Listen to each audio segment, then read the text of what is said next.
Sparkling Cider. Written by Night's Glory and read by Thornquill. Part 1.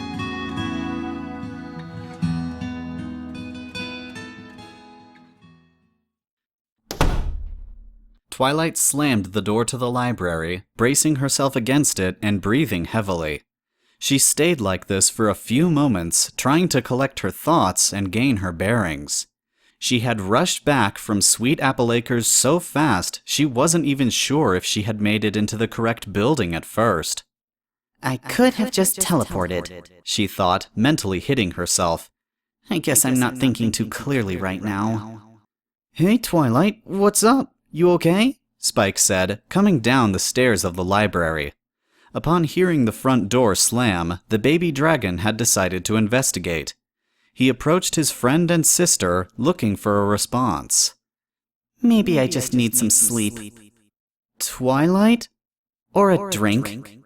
Twilight! Yes, a drink is exactly what I... Twilight! Yelled Spike, poking her in the side with a claw. What? Huh? Oh, Spike, I didn't even notice you there. Her assistant raised an eyebrow and shrugged, saying, I don't think you noticed anything. You didn't even seem like you knew you were home. You okay? You seem flustered. Twilight thought for a moment. She most certainly was not okay. She had completely embarrassed herself in front of her friends and couldn't have gotten home faster. Well, if she had teleported, maybe. Yes, Spike, I'm fine, she lied. The last thing she wanted was Spike worrying about her. I think I'm just going to have a drink and relax for a bit. She began walking towards the kitchen, looking out of the window at the setting sun. Soon, Luna's moon would be out, and maybe she could go out on the balcony to admire the night sky. That usually calmed her down regardless of the situation. Are you sure, Twilight? Spike asked timidly, following her. You hardly ever drink. What's got you so worked up? The lavender mare knew he had seen through her ruse. He was right, of course. She hardly ever touched the drink. Even at Pinky's parties, she tried to only have one or two, and even then, they were weak. Of course, she would never tell Pinky that, or else she would have to drink more. Yes, Spike, Twilight huffed. I'm fine. I just need to take my mind off a few things. Spike shrugged and went back into the library proper. If you say so, he called over his shoulder. Just don't forget that I'm always here if you need to talk. Twilight supposed he was right. She didn't talk much about her problems with him. He was, after all, still a baby dragon. But every now and again, she did regale him with a few troubles. Maybe it wouldn't hurt to tell him what was bugging her. No, she thought, opening the wine cabinet with her magic. He wouldn't understand. He hasn't had any experience there. At least, I hope not. She scrutinized the contents of what lay before her. True to its name, the cabinet did have several bottles of wine stored within. She mostly saved these for visits from Rarity or the occasional visit from Princess Celestia. Fluttershy had shared a bottle with her once as well. However, the cabinet did also contain some stronger spirits. She read over the labels, repeating them out loud. Applejack Daniels, Captain Merrigan, Lunazol, Spitfireball. At that moment in time, Twilight knew which spirit she would choose for the night. Spitfireball it was. Flavored with cinnamon and as hot as the fires of Tartarus, it was sure to bring about the calm she was looking for. Twilight levitated the nearly full bottle down and poured the golden liquid into a glass, retiring to the library proper for the moment. It was a cool autumn night, and a fire roared in the fireplace. Spike was sitting only a few feet away, looking at a book on the history of his race. Twilight stared at the fire for a while before she finally took a sip of the drink she was holding in her magical aura. The golden liquid flowed down her throat like honey, smooth and flavorful, the cinnamon burning the whole way. She instantly felt herself relax, muscles in her body that she didn't even know she had uncoiling and allowing the liquid to take its toll. She let out a contented sigh. Feeling better? Spike asked, looking up from his book. Much, Twilight answered shortly. I needed this more than you know. Spike stared at her a moment longer, looking between his book and her. After a few moments, he stated boldly, Listen, Twilight, I've known you since the day you hatched me. I know when something is on your mind. Obviously something big is bothering you. Why don't we talk about it? Twilight regarded her number one assistant for a moment. The tome that was almost as big as he was spread out before him, knowledge lingering at the edges of each word. Spike had an almost protective glare to his eyes, willing Twilight's story out of her mouth. Okay, Spike. I'll tell you what's on my mind. But promise not to tell anybody else. Spike made the familiar motions of a pinky promise and stated, I pinky promise. With the ever-powerful pinky promise in mind, Twilight knew she could trust the little dragon to keep his end of the bargain. She took a deep breath and, with the help of Spitfireball, began her story. It had all started a week ago when she had visited Applejack to help her out with cider season. As it turned out, the year after the Flim and Flam fiasco, the Apple family needed a way to organize a town-wide effort to increase cider product. Twilight had willingly obliged to help the family, putting together the most efficient team to perform the various tasks needed to produce the cider. Of course, at the center of it all, the ponies of the Apple family still worked hard at what they were best at. How's the groups coming, Twi? Asked Applejack as she strolled into her home's kitchen. Twilight had set up shop at their little table there, papers and maps of different fields strewn out across the surface. She's almost finished, hun, came the reply from the family matriarch, Granny Smith. Granny Smith has really helped me out a lot, AJ, Twilight said without looking up from a map.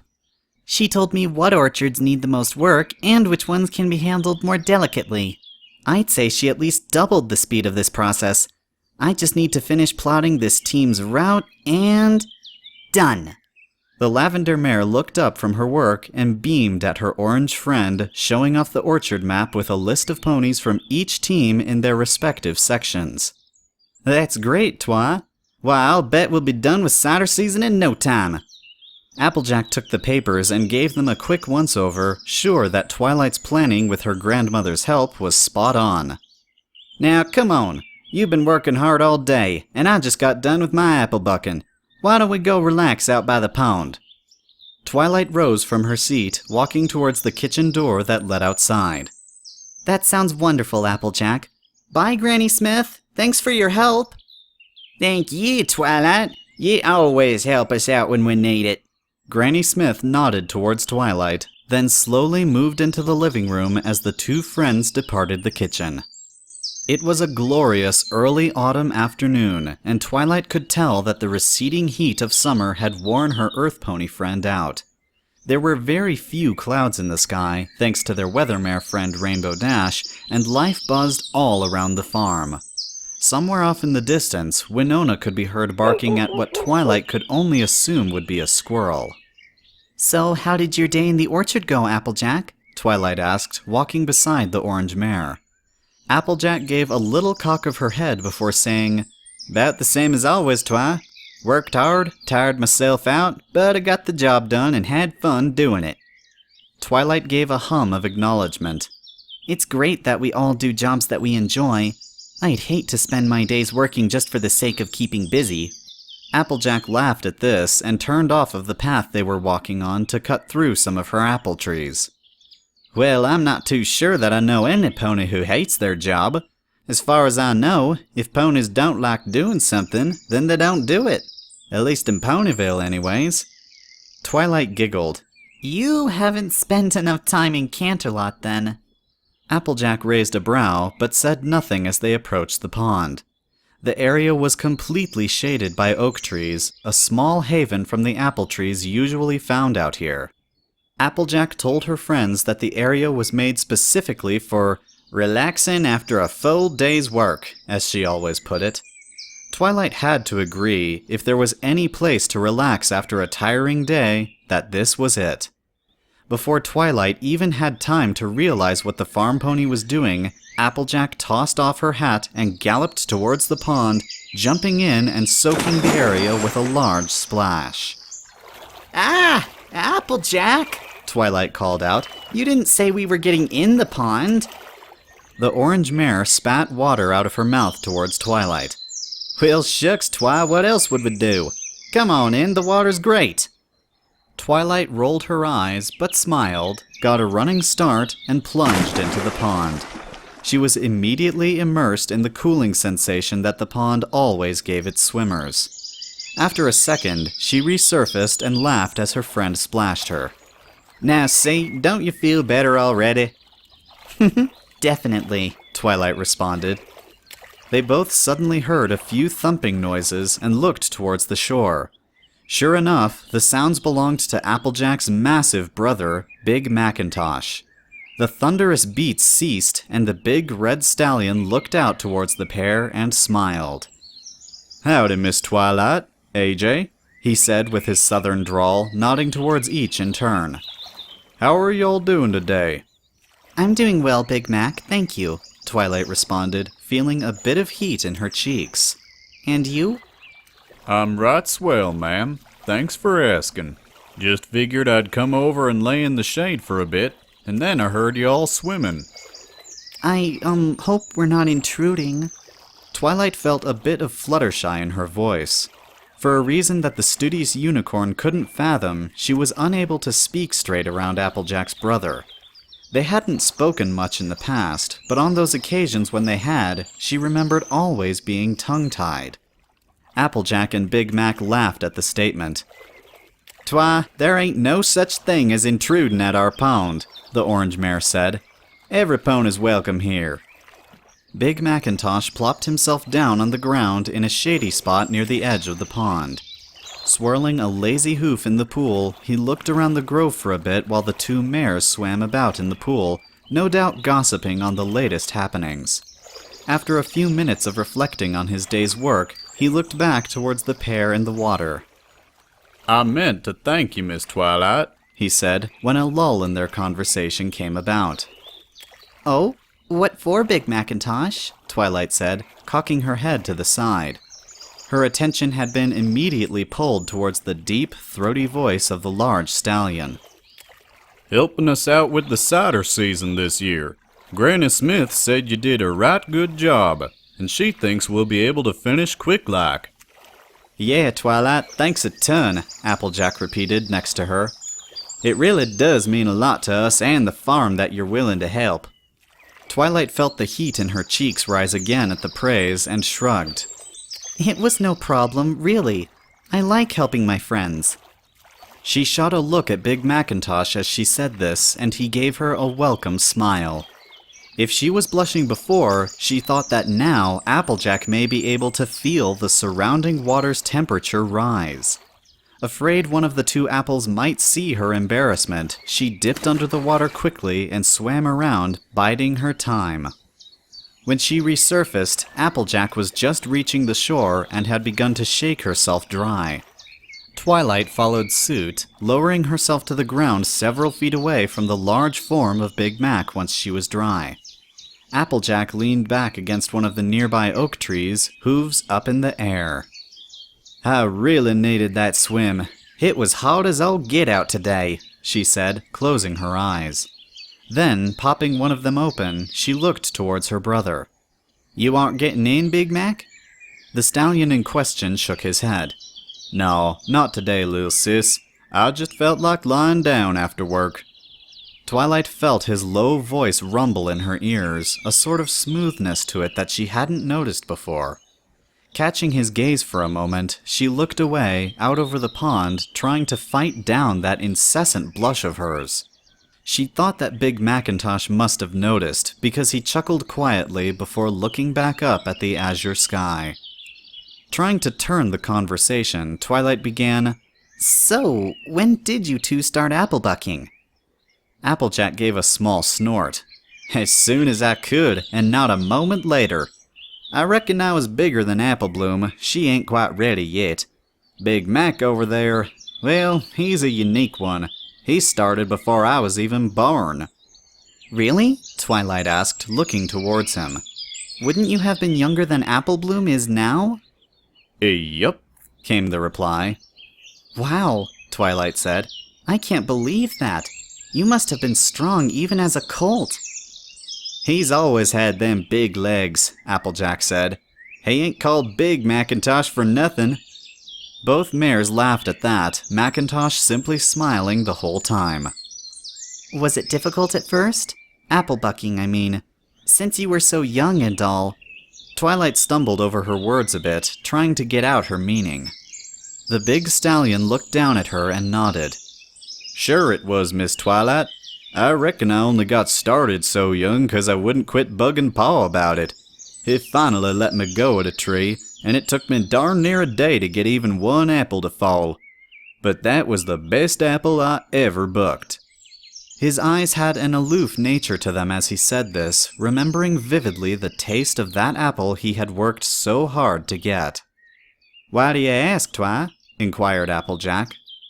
I was just wondering, she replied. I set up the whole town to help with the cider season, but I couldn't find out where I belong. It's a lot like winter wrap-up. So, I thought it may be fun to try apple bucking. But it seems so difficult. Applejack guffawed for a second before regaining her composure.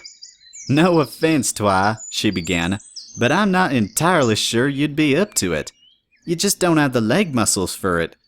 I'm sure you could help out at the sorting station, though. No offense taken, Applejack, Twilight said, giving her orange friend a smile. I know I'm not the strongest pony. I just thought it might be interesting to try. Big Macintosh looked over then and made eye contact with Twilight. Well, Miss Sparkle, if'n you'd like to try, I reckon I could take you out to the orchard someday and let you have a go. Twilight blushed. Again, she thought to herself as she regarded the large and handsome stallion before her. You do that? For me? She asked in a sheepish voice. Of course, Miss Twilight. If'n you want to try it, I see no reason not to let you. Granted, I won't be able to teach you by the harvest tomorrow. The lavender mare gave Big Macintosh a big smile. Thank you, Macintosh. That means a lot. I'm sure I'd be better use sorting apples than bucking them on such short notice anyways. Big Mac smiled and inclined his head, and Twilight thought she glanced a bit of redness across his cheeks. Although it was hard to tell, what with his coat being that very same color. The three sat there for a good while longer until early evening began to fall upon the orchard. They all got up and stretched and moseyed on back to the farmhouse, watching as the night sky drew ever nearer. None of the three ponies had spoken in a while, but instead simply enjoyed each other's company. Once the trio arrived, Twilight stopped outside of the house itself. Well, I should be going. I'm sure Spike is back from Rarities and probably wondering where I am, if he hasn't already fallen asleep, she said with a giggle. All right, Twi. Don't take too long getting home. You don't want Spike worrying about you again. And thanks again for all the help you gave us. Applejack tipped her Stetson towards her friend before entering the house, calling back over her shoulder, I'll see you tomorrow, Twilight. This left only her and Big Macintosh outside the house, staring at each other in an awkward silence. Well, Twilight began. Big Mac cut her off suddenly, despite his normally quiet nature. Come on out to the farm after the cider harvest, Miss Twilight. I'll teach you to buck them apples right off our trees. He gave her a warm smile then, saying, Have a good night now, you hear? Okay, Mac. Thanks again. I'll see you tomorrow at the harvest. And with that, Twilight did an about-face and began the trek back to her tree home in Ponyville proper, face awash with warmth the whole way home. And, like I said, that's where it all started.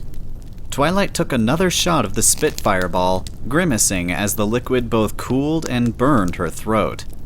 Throughout her retelling of that day from a week past, she had taken back somewhere around the area of 4 shots and by this point was feeling fairly loose. Where all what started? Spike asked. He wore a look of confusion upon his face. Twilight looked at him incredulously, unsure of how the baby dragon could have missed the key element to her tale. You mean you couldn't tell? She asked. Tell what? All I heard was you telling me about a perfectly normal day with the apples. And as I remember, that cider harvest went really well, what with every pony helping out. Twilight sighed. Of course he wouldn't have understood. She kept forgetting the key word when it came to her number one assistant. Baby. Sure, he knew the feeling, but he couldn't recognize it in another pony. Spike, I'm talking about the start of... She paused here for a moment. Should she really tell him? I mean, he told me about Rarity, she thought. but every pony knew that. But then again, he had no idea he was so obvious about it. There isn't any reason not to tell him. He pinky promised after all. Of what, Twilight? I'm waiting. Oh, fine, Spike, she huffed, the amber Spitfire ball once again helping her out. It was the beginning of my crush on Applejack's brother, Big Macintosh. Or at least the start of when I actually realized I had a crush. Spike stared dumbly at her for a few seconds, mouth hanging agape. He looked down at his book, which he had all but forgotten about, and then around the room before finally locking eyes with his sister again. You have a crush on Big Mac? He asked with an air of disbelief. Twilight face-hoofed, groaning in the process. I thought that was obvious, Spike. Well, maybe to you. But anyways, what's the big deal? Can't you just do what I do with Rarity? Just spend time with him.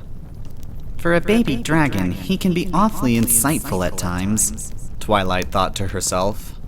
Well, Spike, if you remember, I have been.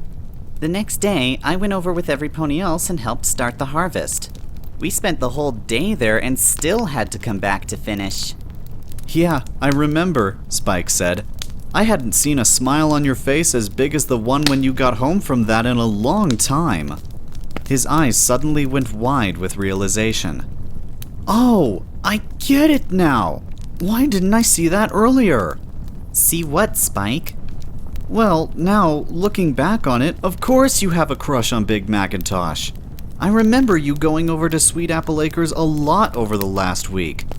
You've seemed happier each time you've come home. Twilight's signature blush, which she had gotten all too used to, came back at this statement. Of course she had been obvious. It was hard to hide a smile so big it approached a Pinkie Pie level of joy. At one point, she was sure even Applejack had noticed how she always seemed to seek out Big Macintosh when they were hanging out. So what are you gonna do about it? Asked the little dragon. And you still haven't explained why you came in out of breath. Twilight's ears went back at this.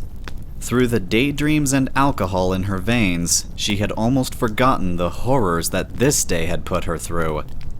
I guess it's time to tell him more, she thought. Well, Spike, I was just getting to that. Like I said, this started a week ago. So today, I went to Sweet Apple Acres to learn how to applebuck with Big Mac. As she took another shot of the cinnamon whiskey, so did she take another shot at her memories.